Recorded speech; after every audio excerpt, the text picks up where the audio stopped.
पूरा पूरा समय मिला है। अभी ये इसके बाद जो है इस पे चर्चा होगी और कल जाकर के इसका मतलब ये पास किया जाएगा। मैं समझता हूँ भगवान बद्री विशाल और भगवान केदारनाथ की धरती पर जहाँ पर 3 विशाल नदियों का संगम है, यहाँ पर यमुना, गंगा और सरयू नदी बहती है यहाँ से, वहाँ पर एक कॉमन सिविल कोड का यहाँ पर जो है पास होगा। ये बड़ा ऐतिहासिक दिन है।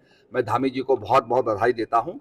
निश्चित रूप में अम्बेडकर जो चाहते थे, क्योंकि आर्टिकल 44 के अंदर उन्होंने कहा कि there should be a common civil code in the country, तो ये उन्होंने कहा कि सबको एक कॉमन सिविल कोड बनाने का अधिकार मिलना चाहिए। तो ये अधिकार आज मिला है।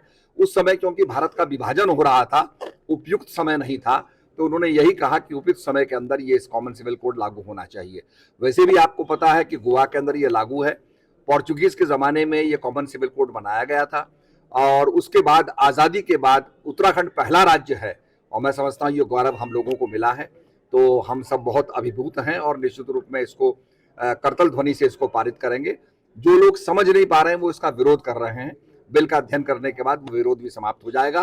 ये महिलाओं को मजबूत करने का बिल है, महिला सशक्तिकरण का बिल है। जो सरकार संविधान को ना मानती हो, परंपराओं को ना मानती हो और कार्य संचालन नियमावली को भी ना मानती हो, उसके इतर सदन चलाना चाहती है, तो आप समझ सकते हैं कि सत्ता में बैठे हुए लोग तानाशाही रवैया अख्तियार करने का काम कर रहे हैं। सरकार तो सत्ता के मद में मदमस्त है और हमेशा जब जब चुनाव होता है तब तब चुनाव में कभी विकास के मुद्दे पर नहीं जाते हैं, हमेशा कुछ ना कुछ ऐसा करके ताकि समाज में जो समन्वय बना है, जो भाईचारा, उसको समाप्त किया जा सके। 182 पृष्ठों का जो है वो दस्तावेज है, उसको पढ़ करके तभी हम कोई बात कह पाएंगे।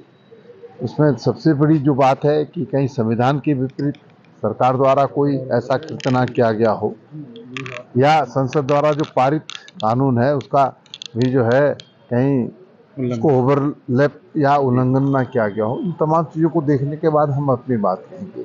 महिलाओं को अधिकार देने की बात है तो महिलाओं को अधिकार तो पूर्व में थे और अगर महिलाओं को और ज्यादा अधिकार देने की बात सरकार करे तो उसको देखने के बाद हम कुछ बात कह पाएंगे। श्रेष्ठ उत्तराखंड पर खबरों से जुड़े रहने के लिए चैनल को सब्सक्राइब करें, बेल आइकन दबाएं और देखते रहें श्रेष्ठ उत्तराखंड।